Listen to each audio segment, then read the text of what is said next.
Welcome to Mr. Campbell's Global 10 class. We're in Unit 2.2e, which is the era of new imperialism, and we're going to look at Japan and the Meiji Restoration, as well as the beginnings of the Empire of Japan. Regents has a real big focus on Japan, most likely because they represent a lot of different elements of the enduring issues. They have a lot of recognizable maps. There's a lot of documentation on this time period.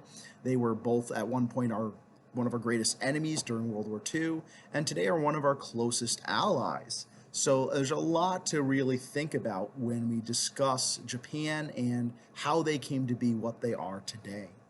Our main self-test questions describe the historical circumstances of the Meiji Restoration. You can probably expect that on a CRQ shortly.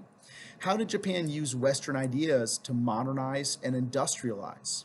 What evidence do we have that Japan was successful at this operation of modernization?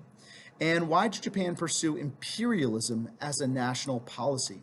How did Japan act on its imperialist ambitions? And that's a crucial idea that we'll be continuing to talk about in our next unit, Unit 3, The World at War.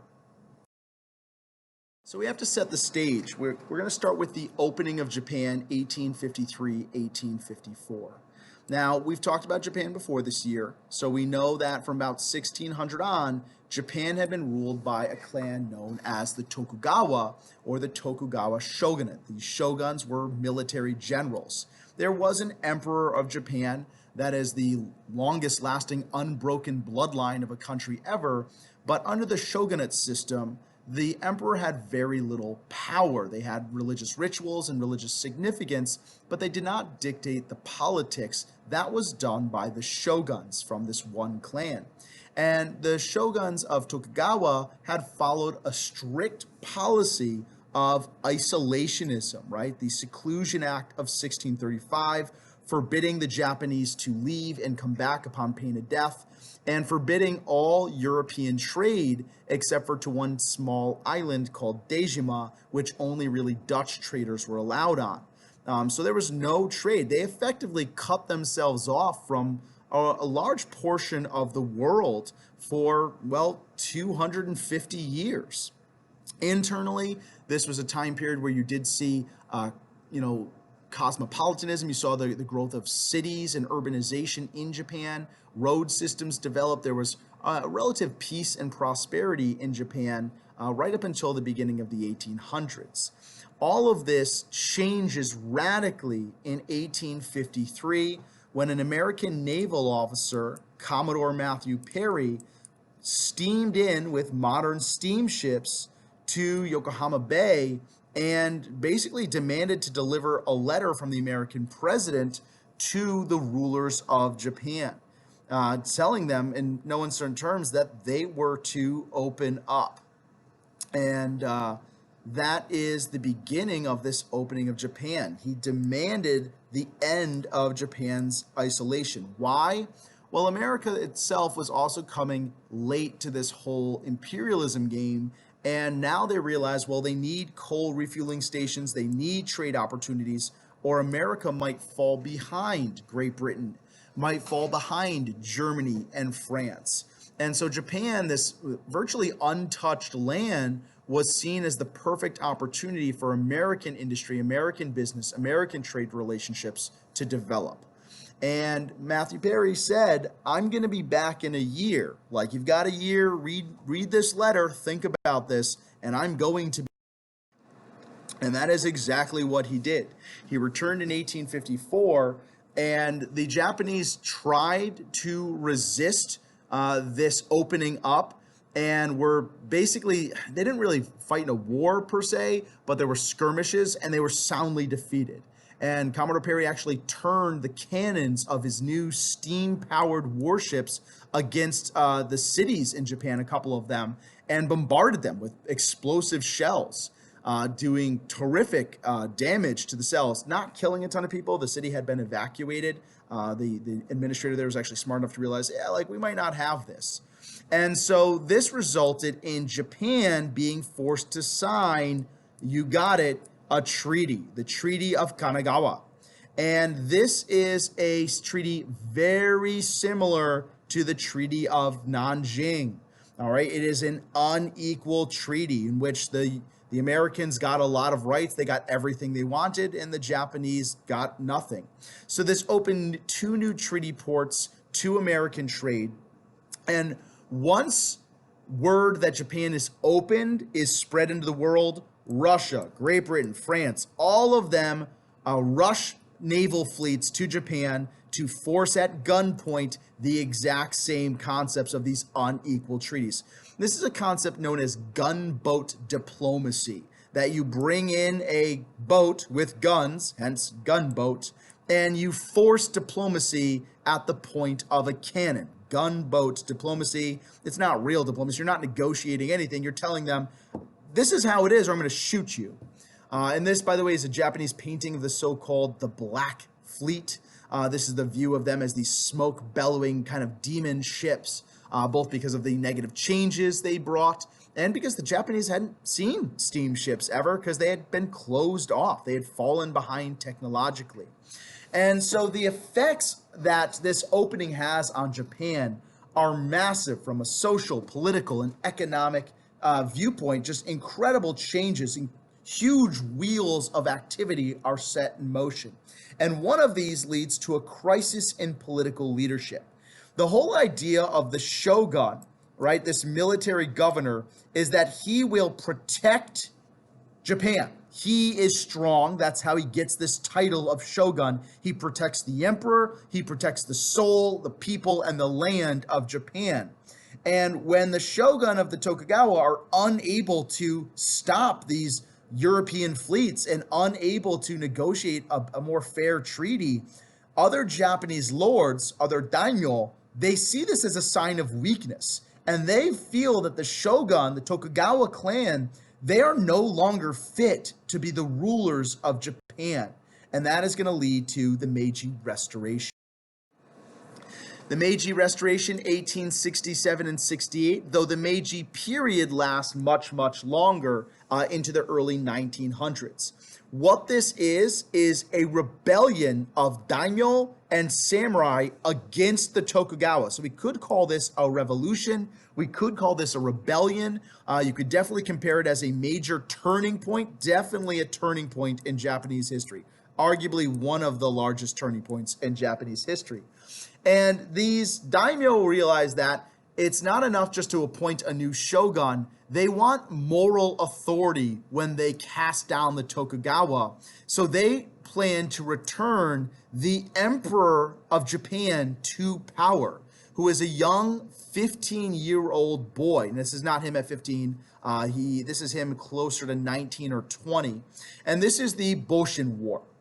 And it's successful. The daimyo allied with the young emperor, or fighting, quote unquote, in the name of the emperor, they restore him to power. And this is known as the Meiji Restoration. And then the decades following it will be known as the Meiji period. Meiji means enlightened rule, because this was thought to bring enlightenment, knowledge, and wisdom back into the governorship. That once again, the Japanese people would be governed by the divinity, the godlike status, right? The Japanese emperors were supposed to be descended from the sun goddess Amaterasu. They were supposed to have divine blood, walking godlike entities. And now the emperor ostensibly is back in charge. So what is going to happen? Is it going to be the same old, or are there going to be new changes? We have this passage written from Mutsuhito. This is the actual name of the Meiji emperor. Meiji is his imperial crown name. The emperor of Japan announces to the sovereign rulers of all foreign countries and to their subjects that permission has been granted to the shogun Tokugawa to return the governing power in accordance with his own requests. So he's returning the power to govern to the emperor. We shall henceforth exercise supreme authority in all the internal and external affairs of the country. Officers are being appointed by us to conduct of foreign affairs. It is desirable that the representatives of the treaty powers recognize this announcement. So he's using we here in the imperial we, the royal we. So the power is being returned to the emperor. He is the we in this sense. So what was this Meiji Restoration period from 1867, 1868, when the emperor makes this announcement, until his death in 1912? This is the Meiji period. Well, it's a time of incredible modernization and incredible technological progress for Japan. Modernization, they are going to modernize society, clothing, dress, all sorts of different elements of their society. They are going to westernize and star literally all of these. Modernize, westernize, so become more like Western Europe and America. They're going to industrialize, unlike China, unlike the Ottoman Empire, unlike India. They are going to run headlong into industrialization and the Industrial Revolution. And they're going to propose a series of economic reforms that will completely renovate their economy from a traditional agriculture, rice cultivation based economy into an industrial capitalistic economy. They want to become a military and naval power. And the goals of this are for two main reasons, two objectives: to strengthen Japan against the West so they cannot be pushed around like China, India, or Africa, and to make Japan powerful. And you can see examples of this modernization, westernization, industrialization. You have a Japanese train. You have modern Japanese fortresses built in the European style. You have a Japanese steamship. Yes, it has sails. I get it. Early steamships had sails too in case, well, the engines broke. Modern European style brick facade buildings. And you have the new Japanese government called the Diet or legislature, which had elected officials who would vote on laws. So let's look at modernization. Japan sought to modernize to be like the Western European nations. How did they do this? What's the actions or policies that they undergo? Well, one, they straight up import ideas and technologies from the West, and they would also import like inventors and engineers and technicians and be like, okay, I've got steam engines now. How do they work? And then after learning how they worked, they would begin to produce their own technologies. And sometimes, in often cases, even actually achieve innovations that made these things slightly better. They paid foreign, European, and American experts, so people from the West, to come to Japan to teach. They're like, oh, you're a master gunsmith? We'll double your salary and give you a house in Japan. Oh, you are gifted in engineering of bridges? Triple your salary, move to Japan, we'll give you a house. So they basically made these incredible offers to the best and brightest in their fields in Europe and in America, brought these people to Japan for the period of 5, 10, whatever the contract was, a couple years. And in this case, they were able to quickly develop technology because they set up universities staffed by the greatest European teachers or American teachers. And then within one generation, all the Japanese students were masters at their trade, masters in their industry, and then they could set up and teach the next generation. Japanese experts were sent across Europe and also to America to learn naval tactics, military tactics, engineering, law, anything the Japanese could absorb from the West, they were trying to do. This is a form of active cultural diffusion. It definitely fits into the enduring issue of spread of ideas. It definitely fits into the idea of modernization, industrialization, globalization, and even authority and power, because it is the government and the Meiji Restoration, the Meiji government, that activates all these, right? This is top down. This is the government saying, we must do these things. And they are successful, wildly successful. Japan industrialized and reached parity or equality in terms of military and industrial power with Europe in 40 years. So what Europe took 250 years to achieve, from the commercial revolution all the way to the later industrial period and beginning in the 1900s, Japan did all of that technological innovation and power in 40 years. In the hand space of a couple decades, they became a world power, going from, people picking rice by hand to the most modern and terrifying weapons that the world had to offer at the time. Westernization. The Japanese realized to be considered an equal, to be able to renegotiate the unequal treaties, they would have to do more than just have a couple factories. They would need to model themselves after the West in order to seem more like, well, the West, that China had not done that, and China had therefore been unsuccessful. So the Meiji Restoration built a new government built on that of Imperial Germany. All right. The emperor was given autocratic power, and there's the Emperor Meiji reading the proclamation of the new constitution in 1889. They elected a legislature called the Japanese Diet, which was a bicameral legislature, so very similar to the American or British for that sense. They wanted to have a strong central government. They realized they can't have feudalism anymore, so this does away with feudalism. It's gone in Japan. The whole samurai system of land ownership and land in exchange for service, that's donezo. We're going to have a centralized military-based government.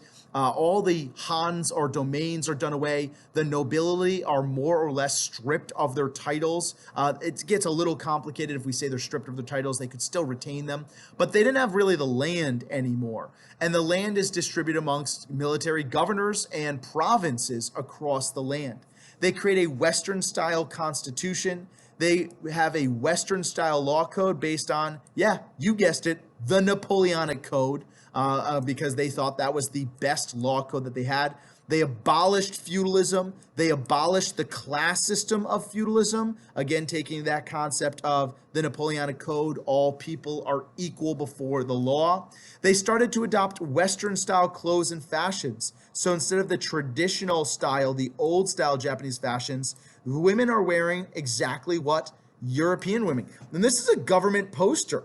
This was like posted in buildings and says, here are appropriate Western style hairstyles. Here are appropriate Western style clothings with descriptions of them. This is what women should be wearing. So this was very active, very top-down Westernization.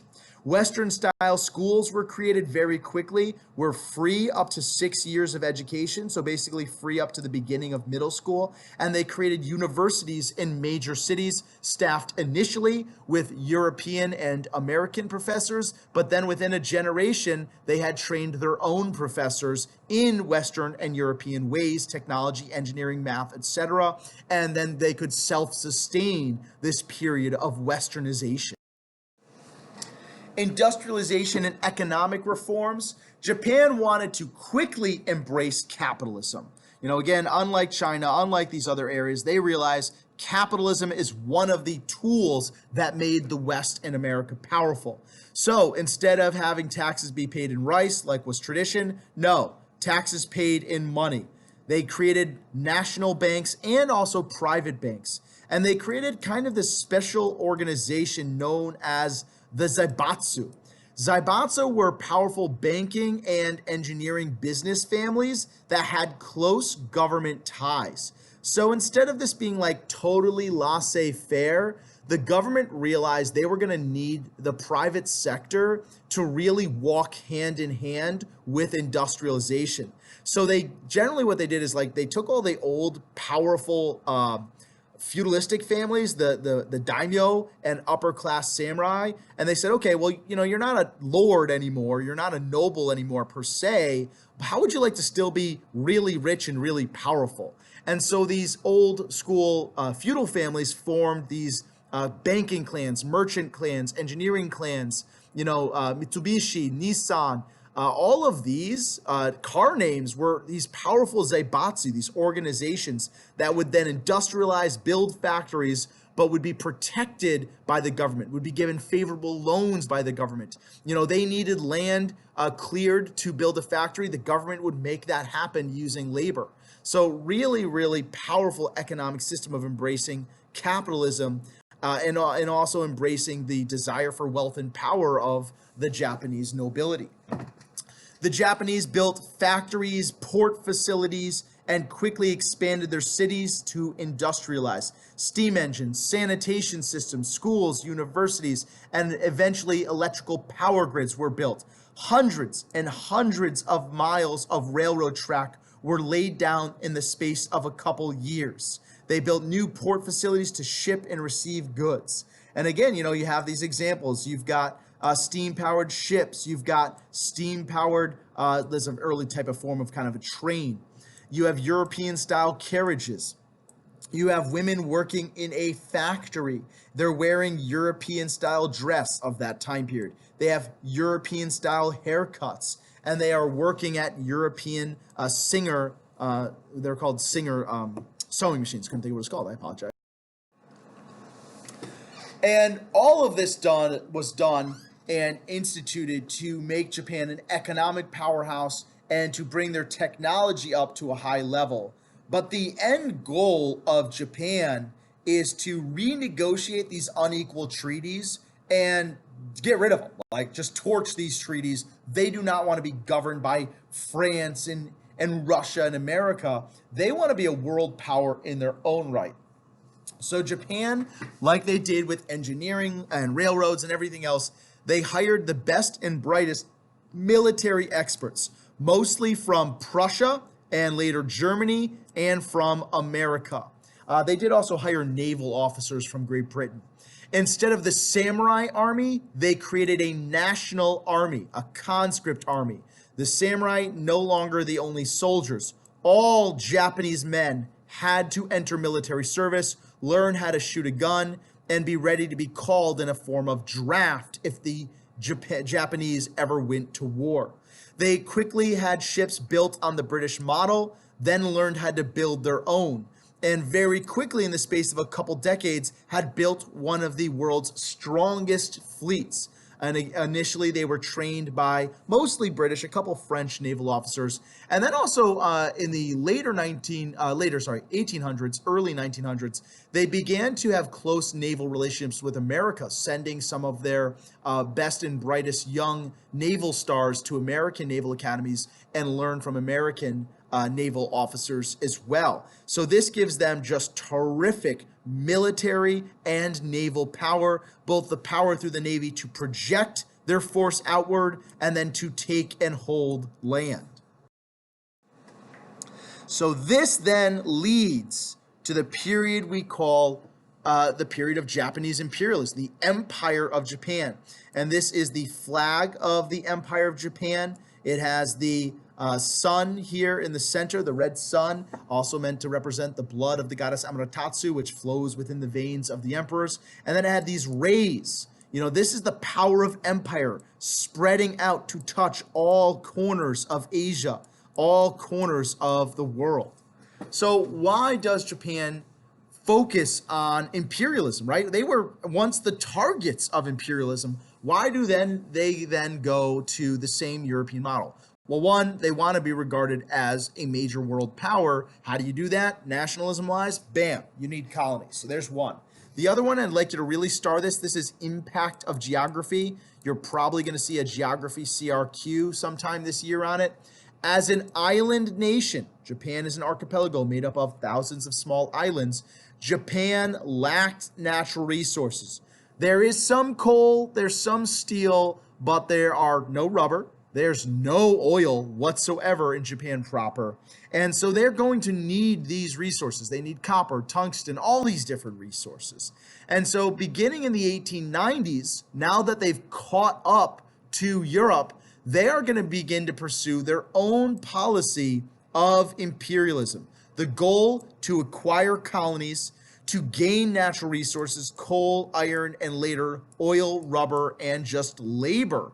And even to a lesser extent, food as well, to gain access to these raw materials and to gain access to markets. And also, with the advances of industrial agriculture, right, the agricultural revolution, the population of Japan just started to rapidly increase, like we saw in Great Britain, like we saw in France and these other countries.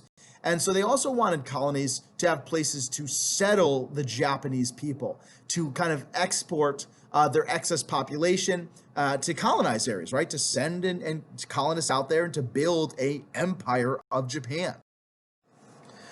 One of the first main conflicts they engage in as an imperial power, the conflict that arguably makes them an imperial power, is the Sino-Japanese War of 1894 and 1895. That means the Chinese-Japanese War. Sino is an older term for Chinese. So the cause of this war is arguments between China and Japan over who gets to control Korea.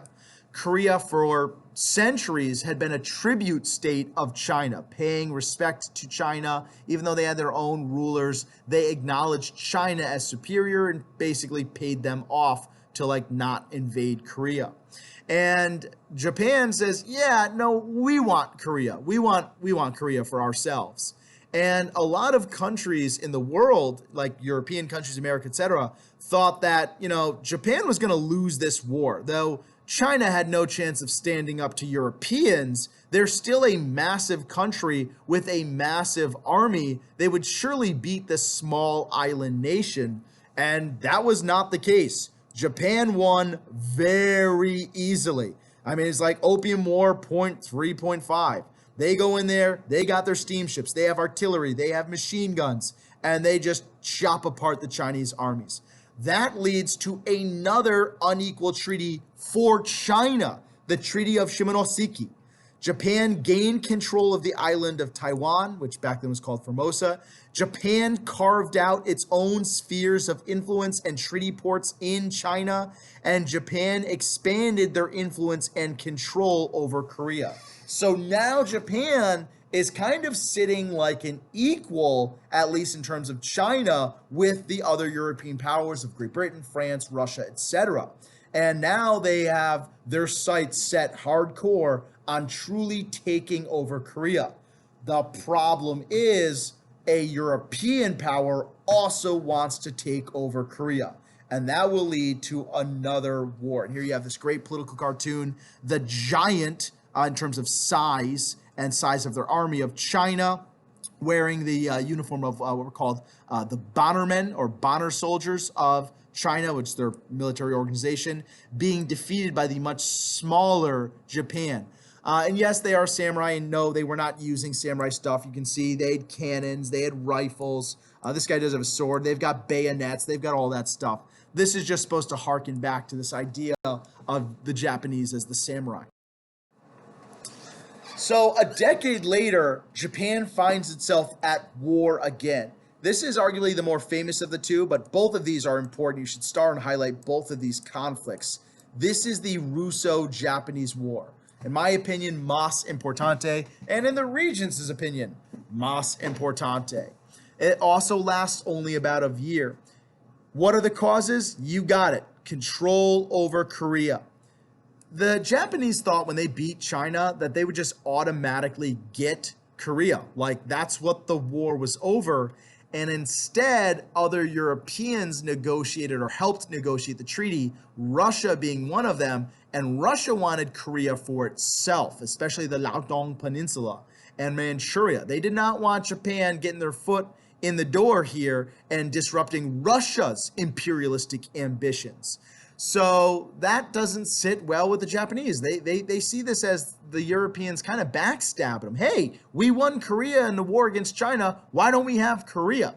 So the Japanese very carefully plan for another war against the Russians. And this war shows the continued desire for imperialism and for an empire on the part of the Japanese. And again, everyone underestimates Japan. Many nations thought that, all right, fine, whatever, the Japanese beat China, but like, bro, in the last 40 years, who hasn't beat up China? Am I right? Am I right? And so they're like, but now Japan's going to be fighting Russia, the great Russian bear. And sure, they're not the most industrialized of the European nations, but they got machine guns, they got cannons, they have a naval fleet of steam-powered dreadnought ships with explosive shot cannons. This is not going to go well for Japan, and they were wrong. It went really well for Japan. Japan won easily, destroying not one, but two entire Russian fleets. They destroyed and bombed and shelled the fleet at Port Arthur in Korea, and then the Russians sent another fleet to Asia, their Baltic fleet, that had to sail like all the way around Africa. And the Japanese laid a perfect ambush at the Straits of Tsushima and shot that fleet to pieces too. All right, and this is the Battle of Tsushima is wildly famous. It's fascinating. There's a wild, cool video on it. An entire Russian fleet destroyed. Japan lost 117 men versus Russia losing 4,000 killed, 6,000 Russians captured. And the Japanese sank 30 main combat ships, destroyers, cruisers, heavy cruisers, torpedo boats. I mean, just wiped out. You're talking about effectively billions of dollars of damage, and the Japanese walked away with barely a scratch on their ship's paint. Unreal one-sided victory.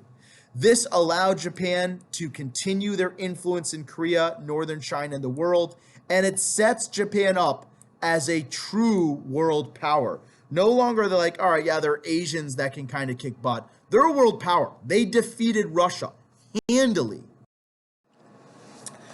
Because of its one-sided nature, this has been idealized in nationalistic art in Japan. These are triptychs, or three-paneled paintings showing the Japanese fighting the Russians, showing the Battle of Tsushima, the Japanese ships and flag shelling the heck out of this Russian ship, sending, I mean, this is the Russian ship left over, just shelled, literally holes all across it, shot to pieces. And here is the actual, some more political cartoons of this time period. You've got the Russian army and Japan, and they're just stabbing this big bear. You have Japan's terms, Russia's terms, Portsmouth Treaty kind of being negotiated between these two forces. And the Japanese didn't really love the treaty that ended this because they still were not truly given control over Korea, though they're just going to take it in a couple years. Rounding out our concepts here, the Meiji Restoration as a period of industrialization, modernization, and westernization gave Japan incredible power. It was wildly significant. All right, very clear, tons of documents on this stuff. It allowed them to renegotiate and end the Western unequal treaties in 1894, right before they went to war with China. The Sino-Japanese and Russo-Japanese wars increased Japan's power and increased their international prestige, right? You have Japan now depicted as this young chicken hatching out of the egg of the Chinese-Japanese War, and all of Europe are looking on with, a great deal of concern. England, you have Austria, you have France, Germany, Russia. They're a little concerned about this new power with its sword being pretty intense. Japan continued to pursue imperialistic policies and goals, desiring natural resources, desiring new markets. They took over and annexed the island of Okinawa, or Ryukyu, in 1879, which they still hold to this day. They annexed Korea in 1910. Please star that. That's a big deal. And here they are, just literally walking over Korea, so obliging as this Japanese flagged military soldier walks over into mainland Asia. They used the Koreans as cheap, exploitable labor. They colonized, settling Japanese migrants on Korean land, and they taxed the Koreans very heavily. All of this is, again, a system of imperialism, right? We talked about this. The Koreans are cheap labor. They drive the Koreans off the land, giving their land to the Japanese for low cost, and they tax the Koreans to bring wealth. They then have the Koreans plant cash crops, mostly just rice, and shipped that rice to Japan to lower food prices there. And this then is Japan as an empire on the rise, literally and very, very closely following in the very footsteps and model of European imperialism. Another comparison that the Regents likes to make is examining Meiji Japan as a comparison and through the lens of Victorian England. So we're going to take a second to just do this. So the Meiji period, 1867-68 to 1912, when Emperor Meiji dies, and the Victorian period, 1837 to 1901.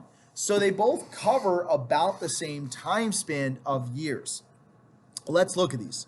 Both Victorian England and the Empire of Japan had a ruler that inspired devotion. People believing Queen Victoria, was a just ruler. There were a couple assassination attempts, but for the most part, believing she was a just ruler who wisely guided the nation, who represented a moral authority for the nation. And in Japan, you have the emperor, who's divinely guided by the gods, the kami, which are gods in Japanese. Both had a highly centralized and bureaucratic government that operated very efficiently. Both had a constitution that established an elected parliament in the case of England, the Diet in the case of Meiji Japan. Both had developed excellent transport and communication systems using railroads, post offices, telegraphs, and later telephone lines. Both had a highly educated population because the Japanese followed in European footsteps and created free public education, and free of feudal class restrictions. While there were nobles in both societies, anyone could rise up to the highest levels eventually through hard work and business success. Both had a large and growing middle class capable of buying and consuming goods, which could drive the economy. Both had an established and rapidly growing industrial sector based on the latest technology. Both had a powerful army and a powerful navy, and both tried to gain colonies that would be tapped for resources and labor. So in many cases, Meiji Japan follows the model of Great Britain, Victorian England, and is successful in this and becoming a world power.